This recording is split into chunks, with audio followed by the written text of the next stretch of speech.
ونعوذ بالله من شرور أنفسنا ومن سيئات أعمالنا من يهده الله فلا مضل له ومن يضلل فلا هادي له وأشهد أن لا إله إلا الله وحده لا شريك له وأشهد أن محمدًا عبده ورسوله أما بعد وإن خير الحديث كتاب الله وخير الهدي هدي محمد صلى الله عليه وسلم وشر الأمور محدثاتها وكل محدثة بدعة وكل بدعة ضلالة وكل ضلالة في النار.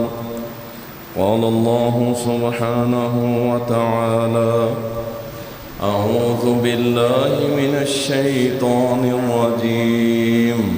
بسم الله الرحمن الرحيم.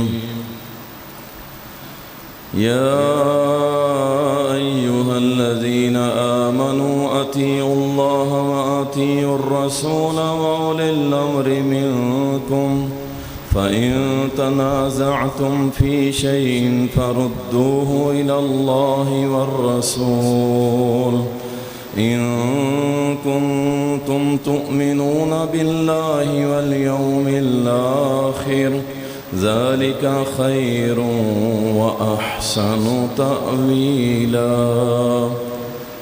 اللهم صل على محمد وعلى آل محمد كما صليت على إبراهيم وعلى آل إبراهيم إنك حميد مجيد.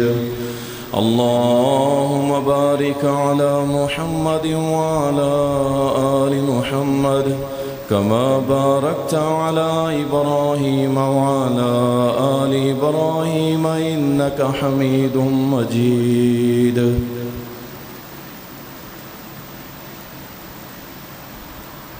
تعریفات اللہ سبحانہ و تعالی کے لیے، درود و سلام سید المرسلین، شافی محشر، ساقی کوثر، امام المجاہدین جناب محمد الرسول اللہ صلی اللہ علیہ وسلم پر بے شمار رحمتیں ہوں، صحابہ کرام رضوان اللہ علیہ مجمعین پر۔ اللہ تعالیٰ قرآن کریم کے اندر فرماتا ہے: اے ایمان والو، اللہ کی اطاعت کرو، اس کے رسول کی اطاعت کرو، اور جو تم میں سے صاحب امر ہے اس کی اطاعت کرو، اور اگر تمہیں کوئی تنازع ہو جائے، کوئی اختلاف ہو جائے کسی بھی چیز کے اندر، اللہ اور اس کے رسول صلی اللہ علیہ وسلم کی طرف رجوع کرو۔ اگر تم ایمان لاتے ہو اللہ پر اور قیامت کے دن پر، یہی تمہارے لیے بہتر ہے اور بہترین ہے۔ اللہ تعالیٰ نے تمام انبیاء کرام کو بھیجا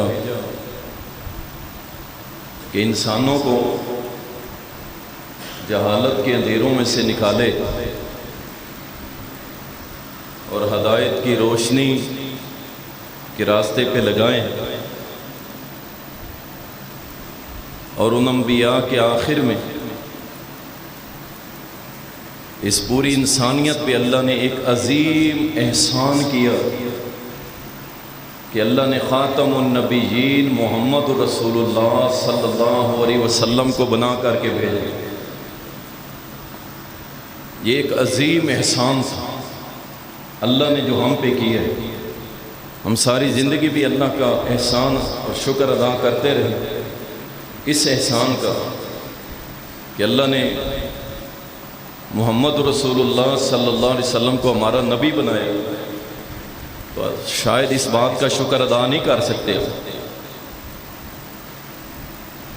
اور آپ صلی اللہ علیہ وسلم کی پاکیزہ تربیت سے جو انسان تیار ہوئے، انہوں نے نہ صرف ایک بہترین انسان بنے اور اسلام قبول کیا، بلکہ ان کے دل تقویٰ سے بھرے ہوئے تھے، ان کی زبانیں ذکر الہی سے تر بتر رہتی تھیں، جن کی زندگیاں سنت نبوی کا عملی نمونہ تھی، اور جن کے باطنوں کی ایسی روشنی تھی کہ جس سے دنیا کے اندھیرے روشن ہو گئے، اور ہر حال میں اللہ کے دین کو مقدم رکھنے والے تھے، چاہے ان کا مال دولت سب لٹ جاتا تھا، لیکن وہ دین کو مقدم رکھنے والے تھے، اپنے نفس مال جان سب کو پیچھے رکھتے دین کو مقدم رکھتے تھے۔ اور جو لوگ اور جو معاشرہ رسول اللہ صلی اللہ علیہ وسلم نے تیار کیا تھا، وہ یہ نہیں تھا کہ چند لوگوں کی نیکیوں کا ایک مجموعہ تھا، کہ چند لوگ تھے اور وہ مل کے نیکیاں کرتے تھے اور ایک نیک لوگوں کا ایک معاشرہ تھا، بس نہیں، بلکہ مکمل نظام حیات پرووائڈ کیا۔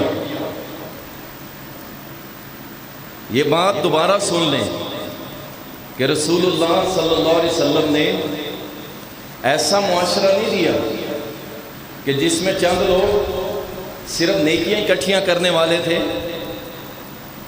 اور وہ نیکیاں اکٹھے کرنے والے چند لوگوں کا ایک معاشرہ تھا، بس نہیں، رسول اللہ صلی اللہ علیہ وسلم نے جو معاشرہ ترتیب دیا، جو پروان چڑھایا، جو مثالی معاشرہ قائم کیا، وہ ایسا معاشرہ تھا کہ جس میں مکمل نظام حیات محمد رسول اللہ نے دیا۔ اس کے اندر جس میں اللہ کی بندگی شامل تھی، جس کے اندر رسول اللہ کی اطاعت شامل تھی، جس کے اندر اخلاقی پاکیزگی شامل تھی، جس کے اندر معاشرتی انصاف شامل تھا، جس کے اندر باہمی اخوت شامل تھی، جس کے اندر قول و فعل کی سچائی موجود تھی، جس کے اندر دلوں میں خوف الہی موجود تھا، جس کے اندر جسموں پر حیا موجود تھی، جس کے اندر نگاہوں میں شرم موجود تھی، اور جس کے اندر اعمال میں اخلاص موجود تھا۔ اس لیے رسول اللہ صلی اللہ علیہ وسلم نے فرمایا خیرکم قرنی، صحیح بخاری کے اندر تمہارا زمانہ بہترین زمانہ۔ اللہ اکبر۔ دیکھیں، انسان ہمیشہ اچھے سے اچھے کی تلاش میں رہتا ہے۔ گھر لینا ہو اچھے سے اچھا لینا ہے، گاڑی لینی ہے اچھے سے اچھی لینی ہے، کپڑے لینے ہیں اچھے سے اچھا لینا ہے، جوتا لینا ہے اچھے سے اچھا لینا ہے، ہر چیز اچھے سے اچھی لینی ہے۔ اور جب ایک معاشرہ لینا ہے تو پھر ہم دیکھتے ہیں امریکہ کی طرف، ہم دیکھتے ہیں ہندوؤں کی طرف، ہم دیکھتے ہیں اپنے آباء و اجداد کی طرف، اپنے رسم و رواج کی طرف، اپنے بڑوں کی طرف، پھر ہم ادھر ادھر دیکھنے لگ جاتے۔ کیوں؟ جس کے متعلق رسول اللہ صلی اللہ علیہ وسلم فرماتے ہیں کہ تمہارا زمانہ، تمہارا معاشرہ بہترین معاشرہ ہے، اس کو کیوں نہ لیا جائے؟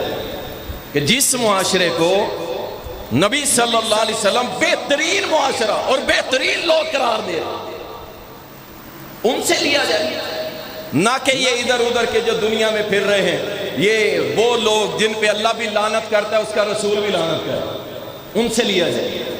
تو ہم مثالی معاشرہ جو رسول اللہ صلی اللہ علیہ وسلم نے قائم کیا تھا، ہم نے انشاءاللہ تعالی کہاں سے لینا ہے؟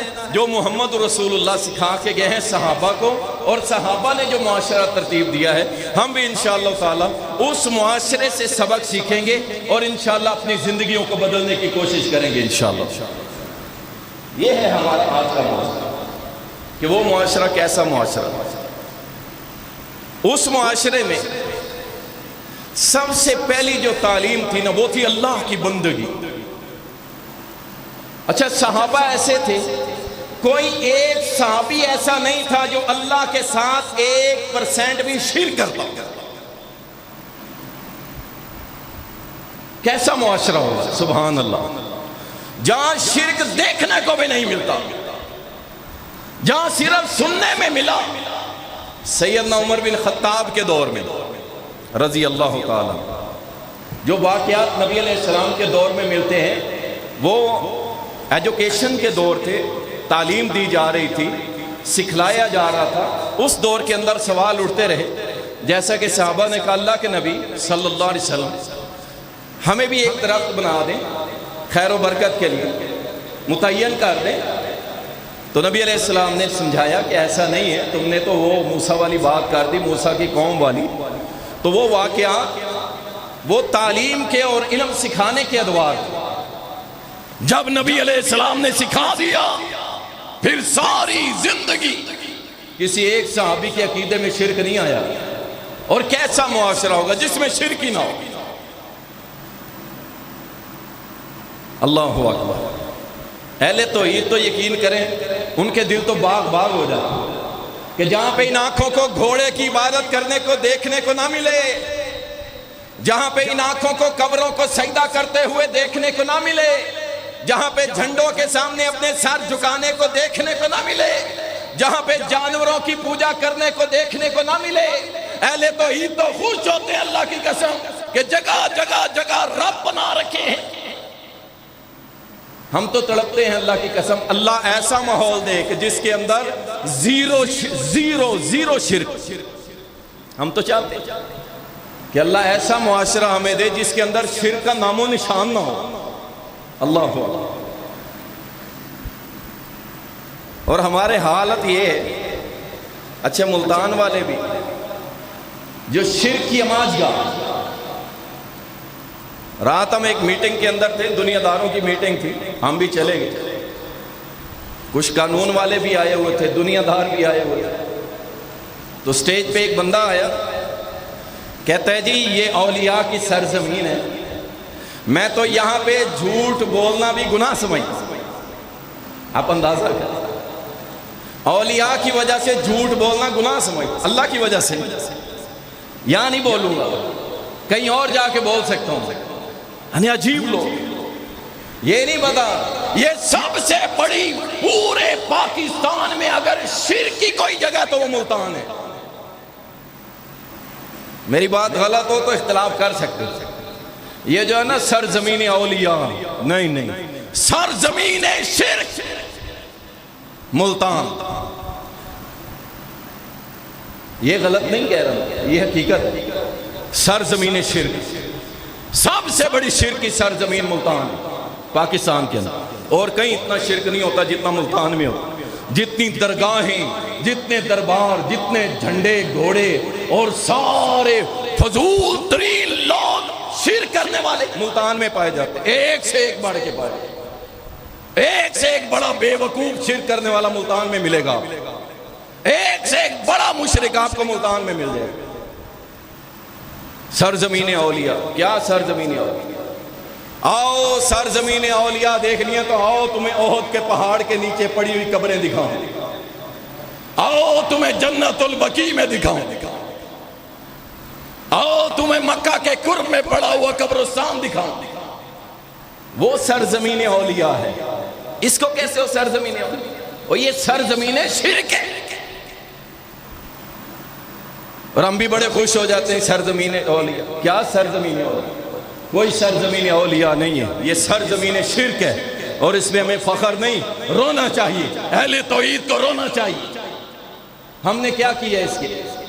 ہم نے کوئی دعوت کا کوئی پیرامیٹر، کوئی دعوت کا کوئی اسلوب، کوئی ہم نے کوئی طے کیے، کچھ کیے؟ کچھ بھی نہیں۔ آج جمعہ سننے آ جاتے ہیں، میں پڑھا دیتا ہوں، بس ہم بھی مسجد میں لگے ہوئے ہیں، آپ بھی سننے آ جاتے ہیں، بس اس سے آگے کچھ نہیں، کچھ بھی نہیں کر رہے۔ اللہ اکبر، اللہ تعالی ہمیں طاقت دے۔ سنیں، سب سے پہلے جو مثالی معاشرے میں رسول اللہ نے سکھایا اللہ کی بندگی، اللہ کی بندگی۔ سیدنا عمر بن خطاب رضی اللہ تعالیٰ عنہ کو اطلاع ملی، بات مختصر کرتے ہوئے آگے بڑھوں گا، وقت تھوڑا ہوتا ہے، باتیں بہت ساری ہوتی ہیں، دل تو کرتا ہے آپ کو سناتا رہوں اور عصر تک سناتا رہوں، عصر پڑھ کے ہم سب اکٹھے گھر جایا کریں، لیکن مناسب نہیں ہے۔ سیدنا عمر بن خطاب رضی اللہ تعالیٰ عنہ کو اطلاع ملی، بیت رضوان جس درخت کا تذکرہ قرآن میں ہوا ہے، اس کے نیچے لوگوں نے مصلے ڈال کے نمازیں پڑھنا شروع کر دی، نماز پڑھ رہے ہیں، درخت کی عبادت نہیں کر رہے، صرف نماز پڑھ رہے ہیں، اور یہ سمجھ رہے ہیں کہ اس کا تذکرہ قرآن میں ہوا ہے، یہ بڑا بابرکت درخت ہے، لہذا اس کے نیچے نماز پڑھنے سے ہمیں بھی کوئی برکت مل جائے گی۔ صرف یہ سنا، وہ درخت جس کا تذکرہ قرآن میں ہوا ہے، آپ کے پاکستان میں ایسا ہو جائے تو یقین جانے قتل عام ہو جائے گا، کوئی اس درخت کو ہاتھ بھی لگا جائے گا، کوئی سوچ بھی جائے تو آ جائیں گے لبیک یا رسول اللہ کے نعرے لگانے والے آ جائیں گے، آگے ہم، آگے درخت بچانے کے لیے، قبریں بچانے کے لیے، گھوڑے بچانے کے لیے، جھنڈے بچانے کے لیے، آگے ہم آگے۔ اور مسجدیں بچانے کے لیے کوئی نکلا؟ کیوں بھائی؟ یہ کیوں کہ دیوبندیوں کی مسجد ہے، کوئی نہیں آیا، بیان تک نہیں دیا، بیان تک نہیں دیا، یہ حالت ہے۔ اور قبر کی طرف کوئی ہاتھ بڑھائے کہ محمد الرسول اللہ صلی اللہ علیہ وسلم نے فرمایا ایک بالش سے اوپر قبر نہیں ہونی چاہیے، حدیث سناؤ حدیث، کہیں گے وہ ابھی بڑے ظالم ہیں، اور قبریں راتوں رات مسجدوں کو برابر کر کے اوپر درخت لگا دیے، کوئی آواز نہیں نکلی، اہل قبور کی کوئی آواز نہیں نکلی۔ اللہ اکبر، اللہ اکبر۔ سیدنا عمر بن خطاب رضی اللہ تعالیٰ عنہ کو اطلاع ملی اس درخت کی جس کا ذکر اللہ نے قرآن میں کیا، فرمایا اکھاڑ کے پھینک دو اسے، اکھاڑ دو اس درخت کو۔ اچھا، کسی صحابی نے سوال نہیں اٹھایا جناب عمر امیر المومنین اس کا تذکرہ قرآن میں ہے، کچھ معاملہ گڑبڑ نہ ہو جائے، کچھ ایسے نہ ہو جائے، ویسے نہ ہو جائے، ہو سکتا ہے چونکہ چنانچہ اگر نہیں اللہ کی قسم امیر المومنین نے حکم دیا اور صحابہ نے جا کے اکھاڑ کے پھینک دیا۔ کیوں؟ مثالی معاشرہ میرے محمد نے قائم کیا تھا کہ عقیدے میں شرک قبول نہیں ہے، کوئی بھی کرے۔ اللہ اکبر۔ اچھا، آپ کیا سمجھتے ہیں؟ نعوذ باللہ، ہو نہیں سکتا، ممکن نہیں ہے۔ اگر عمر بن خطاب رضی اللہ تعالیٰ کبھی شرک کی دعوت دے دیتے یا کہہ دیتے چلو کوئی نہیں گا، صحابہ ساتھ کھڑے ہو جاتے ہیں؟ ہو ہی نہیں سکتا، ہو ہی نہیں سکتا، اللہ کی قسم عمر بن خطاب کے ساتھ صحابہ کھڑے ہی نہ ہوتے۔ اور آج ہمارا کوئی سیاسی لیڈر شرک کر لے نا، شرک کر لے اور داتا دربار کو غسل دے لے، چادر چڑھا دے، شاہ رکن عالم جا کے ناپ جھولی اٹھا کے اور پگڑی باندھ کے گلے میں چادر لٹکا کے چندہ اکٹھا کر لے، کوئی گل نہیں۔ اہل حدیث بھی کہیں کوئی گل نہیں، اہل توحید بھی کہیں کوئی مسئلہ نہیں، میرا لیڈر ہے، کچھ بھی کر لے۔ اندازہ کر لیں، میں تھوڑا سا جھلک کروا دیتا ہوں، باقی کچھ کہوں گا تو پھر شکایت ہوتی ہے مجھے۔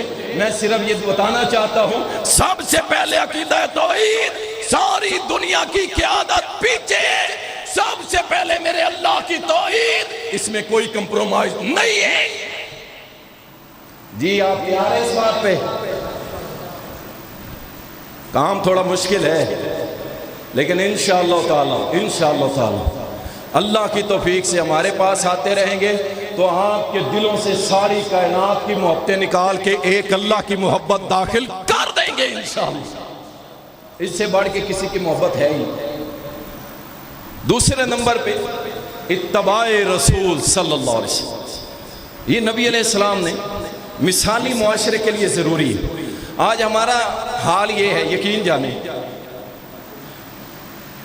کوئی بھی مولوی صاحب مسئلہ کرتا ہے، سوال اٹھتے ہیں، اتنے سوال، اور اس کو ہم سمجھتے ہیں کہ بڑا اچھا کام ہے، اتنے سوال سوال سوال کرتے چلے جاتے ہیں۔ رسول اللہ صلی اللہ علیہ وسلم نے فرمایا پچھلی قوموں میں سے قوم پہ اللہ نے عذاب بھیجا تھا کثرت سوال کی وجہ سے، کثرت سوال کی، سوال بہت کرتے تھے، عمل زیرو۔ یقین جانیے ایسے ایسے لوگ سوال کرنے آ جاتے ہیں جن کی زندگی کے اندر سنت نام کی چیز نہیں ہوتی، اور سوال ان کے سن لیں بھائی آپ کہیں گے یار پتہ نہیں کہاں سے آ گئے، سنتوں سے دور، اور واضح حدیث موجود ہوگی، رسول اللہ کا عمل موجود ہوگا، لیکن میری رائے یہ ہے میری سمجھ میں نہیں آیا اور رد کر دے گا، میرے باپ دادا کو سمجھ نہ آیا، میرا موقف یہ ہے، اچھا دیکھوں گا، اچھا کروں گا، اچھا کروں گا۔ یہ مثالی معاشرے میں رہنے والا، اسلامی معاشرے میں رہنے والا محمد رسول اللہ کا امتی ایسا کبھی نہیں سوچے گا، بلکہ وہ کیا کہے گا؟ وہ کہے گا اللہ اور اس کے رسول کا فرمان آ گیا ہے، بس اس سے آگے میں کچھ نہیں کہوں گا، میں نے سن لیا ہے، بات مان۔ مجھے ایک دوست نے میسج کیا، کہتے ہیں جی میرا ایک ساتھی میرے ساتھ بیٹھا ہے، کہتا ہے اگر رفع دین کی ایک حدیث مجھے دکھا دو نا، ایک حدیث، تو میں ابھی رفع دین کا اعلان کر دوں گا۔ میں نے کہا پہلا نمبر پہ میں ابھی بتا دیتا ہوں یہ رفع دین نہیں کرے گا، یہ نہیں کرے گا، ایک نہیں میں ابھی آپ کو 10 حدیثیں بھیج دیتا ہوں، یہ رفع دین نہیں کرے گا، یہ آپ سے مذاق کر رہا ہوں،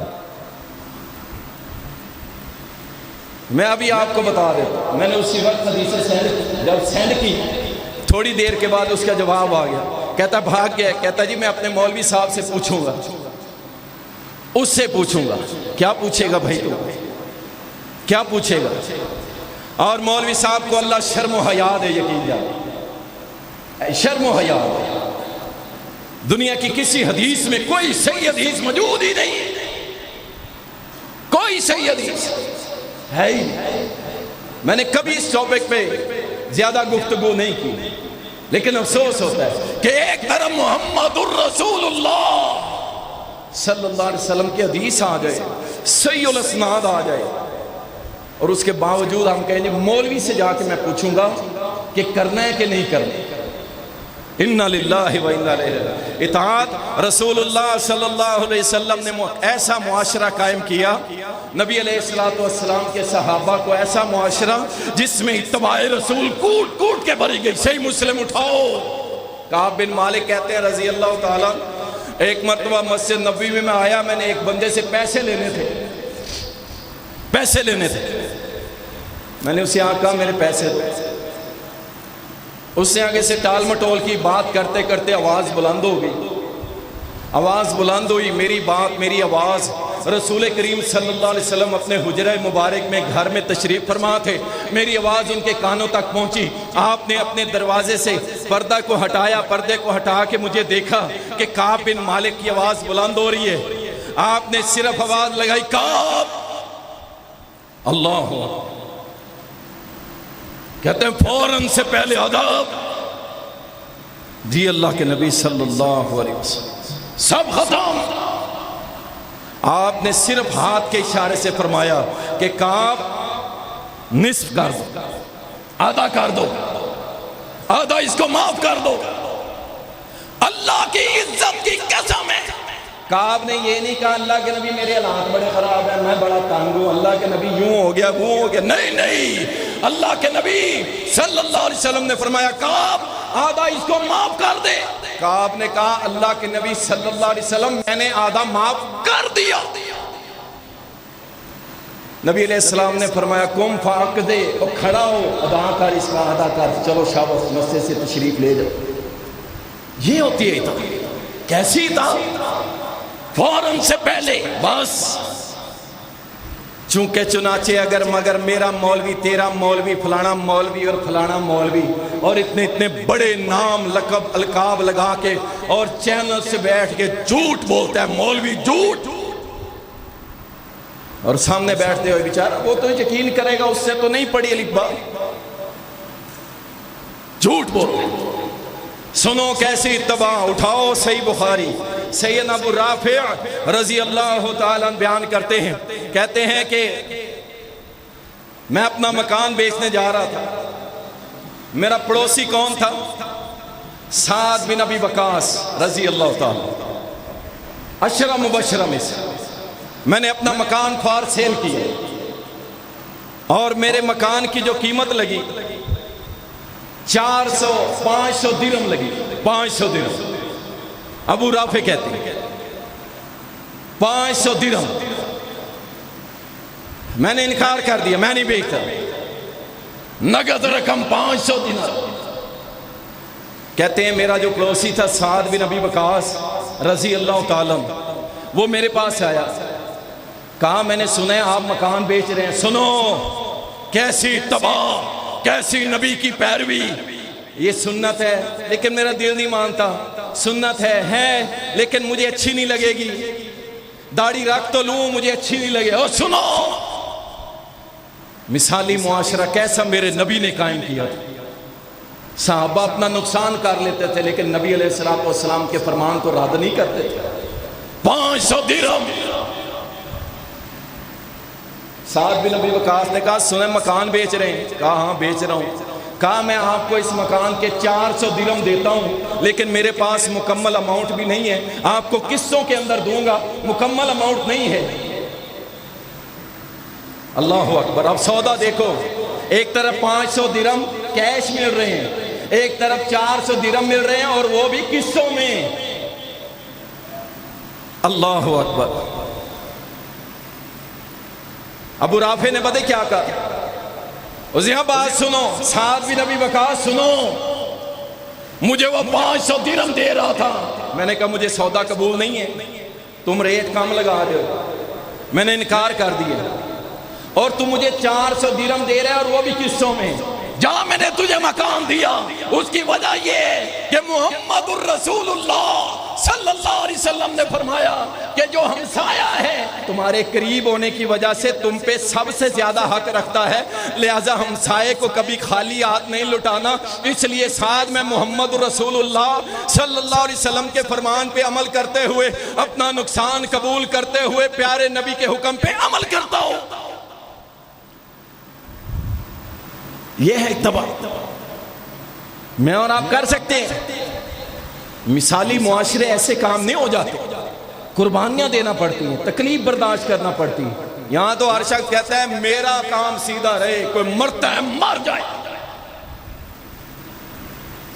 اللہ اکبر۔ مثالی معاشرے کے لیے نبی صلی اللہ علیہ وسلم نے حق پر یقین اور استقامت سکھائی۔ یقین جانیے، آج ہمیں حق بھی پتہ ہونا، بعض چیزیں بعض لوگ حق بھی پتہ ہو، مصلحت کے تحت، تانوں کے ڈر سے، لوگوں کی باتوں کے ڈر سے حق سے اجتناب کرتے ہیں۔ او جی ٹھیک ہے، بات تو مولوی صاحب ٹھیک کرتے ہیں اور ریاض صاحب تو جذباتی ہو جاتے ہیں، باتیں تو ٹھیک ہیں لیکن معاشرہ ہے، ہم نے جینا بھی تو ہے، لوگوں میں اٹھنا بیٹھنا ہوتا ہے۔ او جی ایسے ویسے سن لو۔ اس کائنات میں کچھ شخصیات کے نام لینے لگا اور ان کو رخصت بھی تھی، ان کے پاس مصلحت بھی تھی، ان کے پاس ان کے رب کی طرف سے رخصت تھی، ان کے پاس ایمان چھپانے کے لیے بہت سارے راستے بھی تھے، لیکن انہوں نے نہ ایمان چھپایا، نہ حق چھوڑا، نہ حق کا راستہ چھوڑا، سیدھے رہے، چاہے جنگ چلی گئی لیکن راہ مستقیم کو نہیں چھوڑا۔ اور ان میں سب سے پہلا نام ہے سیدنا بلال حبشی کا رضی اللہ۔ لاؤ، کیا بلال کے پاس عذر نہیں تھا؟ وہ کہتا اللہ میں غلام ہوں، میں اعلان کرتا ہوں مجھے مار دے گی، اللہ میں غلام ہوں، میرا نہ ماں نہ باپ بھی تھا، نہ میرا کوئی پتر جوان ہے، نہ میرا کوئی چاچا ہے، نہ میرا کوئی قبیلے والا ہے، اللہ میں تو غلام ہوں، اللہ میرے پاس شرعی عذر ہے، اللہ وہ بچے میرے گلے میں رسی ڈال کے کھینچ رہے ہیں، اللہ اللہ میرے پاس شریع عذر ہے، نہیں نہیں، بلال نے کہا اللہ احد، اللہ ایک ہے۔ ابو جہل آ رہا ہے، دونوں ڈشیں سامنے آئی، سنو کتنی پیاری تھی یہ بیٹی، کتنی پیاری تھی۔ کھانا شروع کیا جاتا ہے، محمد الرسول اللہ صلی اللہ علیہ وسلم نے روٹی اٹھائی، اپنے ہاتھ میں رکھی اور ایک گوشت کا ٹکڑا اٹھایا، اس روٹی پہ رکھا، فرمایا ابو ایوب، ابو ایوب۔ ابو ایوب دوڑتا ہوا کہا لبیک یا رسول اللہ، اللہ کے نبی حکم کی تھی، ابو ایوب یہ روٹی اور یہ گوشت کا ٹکڑا میری بیٹی فاطمہ کو دے کے آ، کئی دنوں سے اس نے ایسا کھانا نہیں کھایا، ایسا کھانا نہیں کھایا، جہاں پہلے میری بیٹی کو دے کے آ، پہلے میری بیٹی کھائے گی۔ اس نے ایسا کھانا، ایسی دعوت، ایسی دعوت جو خود نبی بھوکا ہے، کئی دنوں سے بھوکا ہے اور وہ خود نہیں کھا رہا، پہلے اپنی بیٹی کی طرف بھیجا اور کہا جا میری بیٹی فاطمہ کو دے کے آ، اس نے کئی دن سے ایسا کھانا نہیں کھایا، پہلی روٹی اور گوشت کا ٹکڑا اپنی بیٹی کی طرف بھیجا۔ اس بیٹی کے بارے میں کہا اگر وہ بھی چوری کرتی میں محمد صلی اللہ علیہ وسلم اس کا بھی ہاتھ کٹوا دیتا۔ اتنی پیاری بیٹی کے بارے میں کہا تھا۔ اور یارو یہ ہے عدل و انصاف، مثالی معاشرہ۔ بدماش دندناتے پھر رہے، بدماش دندناتے پھر رہے۔ اللہ کی قسم میں دعوے سے ملتان کی سینٹرل جیل جہاں سزا یافتہ قیدی پڑے نکالو میں باہر، جن پہ جرم ثابت ہو چکا ہے چوری کا، اور وہ اس مقدار کی چوری ہے جس پہ ہاتھ کاٹے جاتے ہیں۔ کاٹو ان کے ہاتھ، ملتان قلعہ سٹیڈیم کے اوپر پورے ملتان کی عوام کو بلاؤ اور ان چوروں کے ہاتھ کاٹو، زانیوں کو سنسار کرو، فساد پھیلانے کرنے والوں کو سولی چڑھاؤ۔ اور CCD کی ضرورت نہیں ہے، اسلامی نظام کی ضرورت ہے جو عدل پہ مبنی ہے۔ ایسے نہیں ہے اٹھاؤ مار دو، پکڑو مار، نہیں نہیں، اسلام اس کی اجازت نہیں دیتا۔ اسلام عدل پہ کھڑا ہے، جو چور ہے اسے اتنی سزا، جو ڈکیٹ ہے اس کی سزا، جو زانی ہے اس کی سزا، جو شرابی ہے اس کی سزا، جو بدماش ہے اس کی سزا، سب کی سزا اپنی اپنی ہے۔ میں کہتا ہوں اللہ کی قسم، اہل ملتان کے لاکھوں لوگ قلعہ سٹیڈیم پہ اکٹھے ہوں یا آپ کے یہ 17 کسی سٹیڈیم پہ اکٹھے ہوں اور پھر درمیان میں کھڑے ہو کے پہلے چوروں کے ہاتھ، پھر زانیوں کو سنسار، پھر شرابیوں کو کوڑے، اللہ کی عزت کی قسم ہے یہ اگست کا مہینہ ختم نہیں ہوگا، ستمبر کا مہینہ نہیں چلے گا اگر آپ کے ملتان سمیت ملتان ڈویژن میں کوئی چوری ہو جائے، کوئی ڈاکہ ہو جائے، کوئی زانی زنا کر جائے، کوئی شرابی شراب پی جائے۔ ریاض الرحمان کی آ کے گردن اتار دینا، میں لکھ کے دیتا ہوں میرا خون تمہیں معاف ہے۔ ڈرامہ ہی بنا لیا تم نے، نظام نظام نظام، ہم تمہیں نظام دیتے ہیں، کس کا نظام؟ اللہ کا نظام۔ ہم تمہیں نظام دیتے ہیں، کس کا نظام؟ محمد الرسول اللہ کا نظام۔ ہم تمہیں نظام دیتے ہیں، ابو بکر کا نظام، عمر کا نظام، عثمان کا نظام، علی کا نظام، حسنین کریمین کا نظام، معاویہ بن ابی سفیان کا نظام۔ آؤ، عدل و انصاف کا نظام، پھر بنے گا مثالی معاشرہ، پھر مریم پھرے گی گلیوں میں، کچھ نہیں ہوگا، پھر میری چھوٹی بیٹیاں گلیوں میں پھرے گی، کچھ نہیں ہوگا، پھر میرے چھوٹے چھوٹے بچے، میرے محلے کے بچے گراؤنڈوں میں کھولیں گے رات دیر تک، کوئی مسئلہ نہیں ہوگا، کسی کی جرت نہیں ہوگا کوئی بچہ اغوا کر دے، کسی کی جرت نہیں ہوگا کہ میری بیٹی سکول جاتے ہوئے کوئی اس کی طرف آنکھ اٹھا کے دیکھے۔ جاؤ، اسلام چیلنج کرتا ہے۔ ایسے نہیں ہوا تھا کہ عمر بن خطاب رضی اللہ تعالیٰ کے دور سے پہلے بھی مکہ سے مدینہ جانے والی اکیلی عورت کوئی اس کی طرف آنکھ اٹھا کے نہیں دیکھتا تھا۔ نظام تھا، نظام، مثالی معاشرہ جو محمد رسول اللہ نے قائم کیا تھا صلی اللہ علیہ وسلم۔ عدل و انصاف اس قدر ایک گھر سے لے کے ریاست تک میرے نبی نے قائم کیا۔ صحیح مسلم اٹھاؤ، سیدنا نعمان بن بشیر کہتے ہیں رضی اللہ تعالیٰ، کہتے ہیں میری ماں میرے ابے کے ارد گرد ہو گئی. کہنے لگی میرے والد کو کہ میرے بیٹے نعمان کے نام کوئی زمین ہبہ کرو، کوئی پراپرٹی ہدیہ دو. میرے ابے نے 1 سال تو لیٹ کیا. 1 سال کے بعد جب اماں نے بار بار کہا اسے، اچھا بھائی میں زمین کا 1 ٹکڑا اس بیٹے کے نام کرتا ہوں.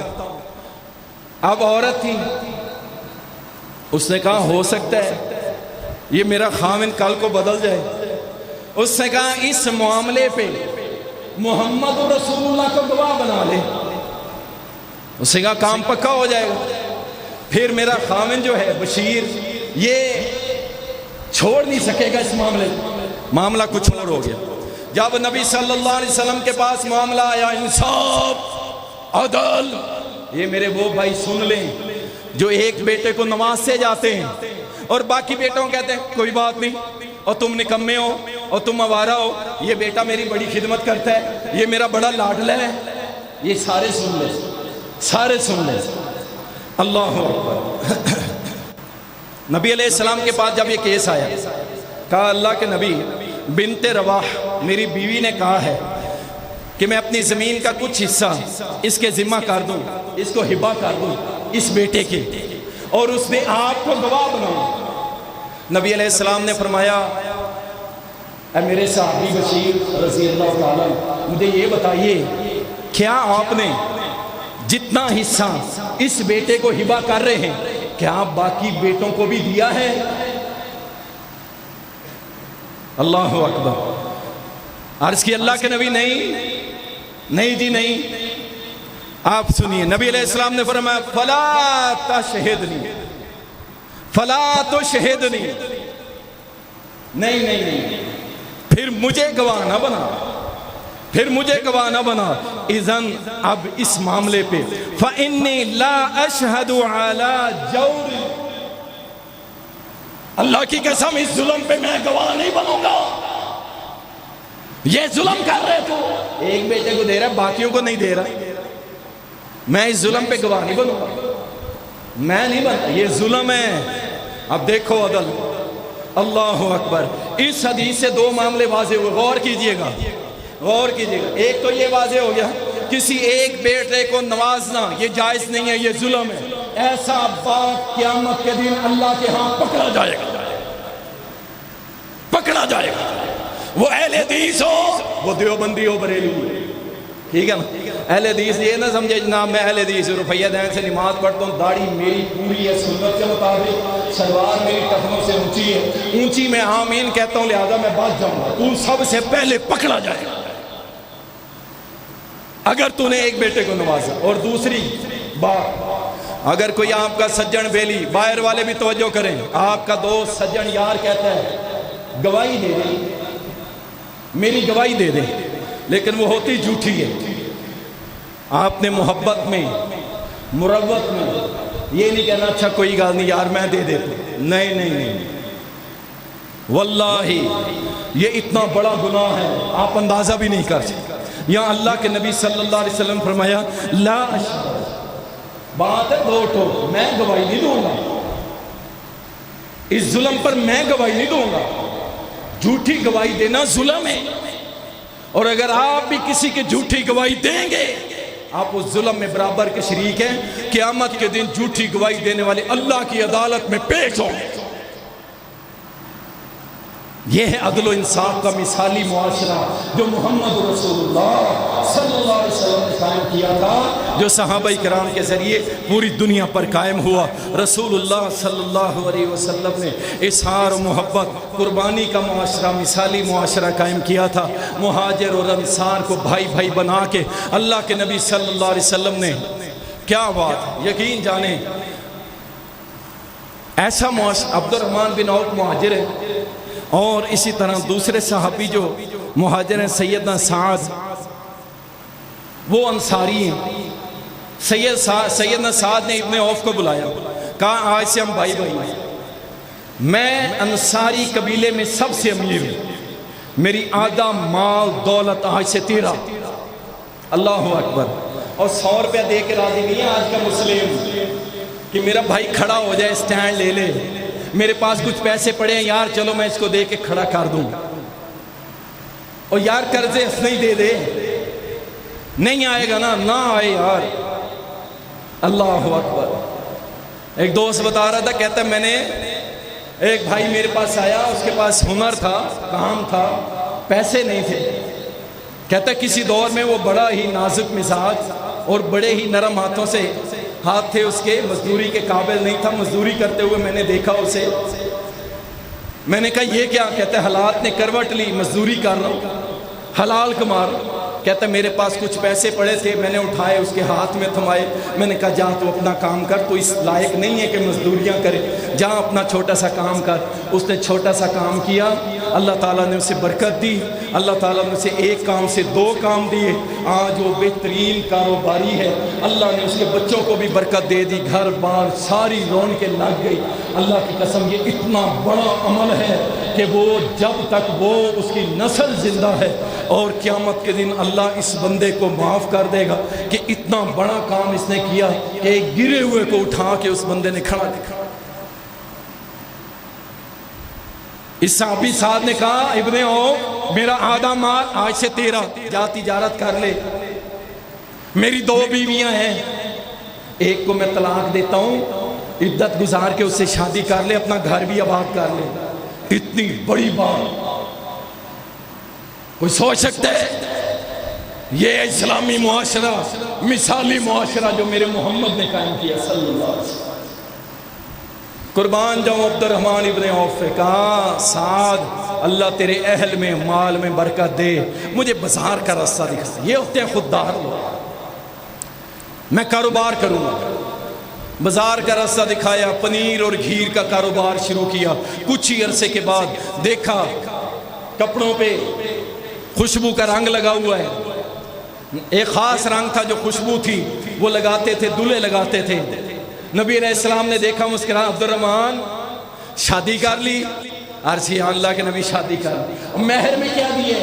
یہ وہ عبد الرحمن ابن عوف جو کچھ مہینے پہلے یا کچھ ہفتے پہلے جو غریب تھا، کچھ مہینے بعد کہتے ہیں اللہ کے نبی حق مہر کے اندر کھجور کی گٹھلی کے برابر میں نے سونا دیے ہے۔ اللہ اکبر۔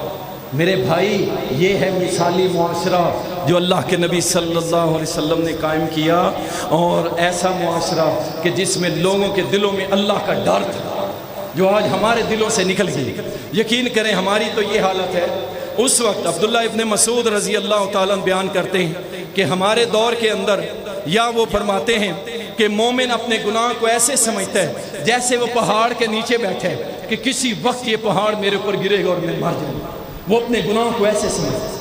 اور فرمایا جو بدکار ہے، اب غور کیجیے گا کہ ہم کس کیٹیگری میں، جو بدکار ہے، بیکار ہے، وہ گناہ کو ایسے سمجھتا ہے جیسے اس کے ناک پہ مکھی بیٹھی اور اس نے ایسے اڑا دی ہو، بس اسے پرواہ ہی نہیں۔ کتنے نوجوان ہیں راتوں کو حقے پیتے ہیں بیٹھ کے، اور کش لگاتے ہیں، کیرم بورڈ کھیلتے ہیں، بلیئرڈ کھیلتے ہیں، رات پوری جاگتے ہیں۔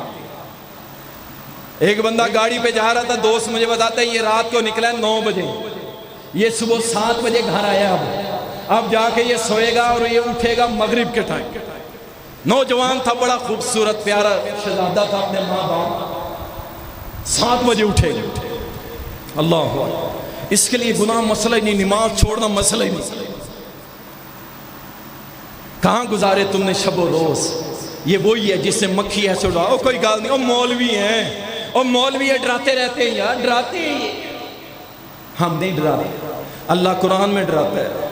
محمد رسول اللہ ساری زندگی نذیرم و بشیرہ، ڈراتے بھی گئے ہیں، خوشخبریاں بھی دیتے گئے۔ ہم تو وہ ذمہ داری جو اللہ کے رسول نے اس امت کے علماء پہ ڈالی تھی، ہم تو وہ پوری کر رہے ہیں، ہم نہیں ڈرا رہے۔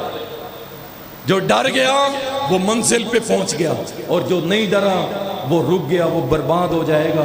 اللہ کے نبی نے ایسا معاشرہ قائم کیا تھا۔